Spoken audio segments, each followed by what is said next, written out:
अहो डायरेक्ट टिपारात बर्फ भरितोय. पाण्याचं टिपार आणि त्याच्यात बर्फ आणि 3 वेळा कुत्र मुतलं त्या बर्फात.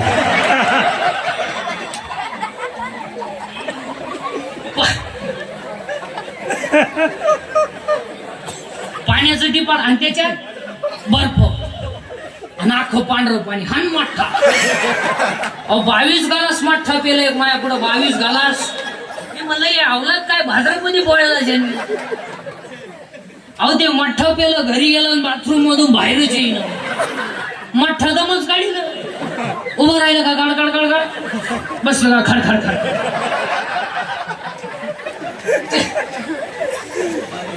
त्याची बायको 3 वेळा चहा घेऊन गेली. अहो चहा नका गड गड गड गड खड खड खड.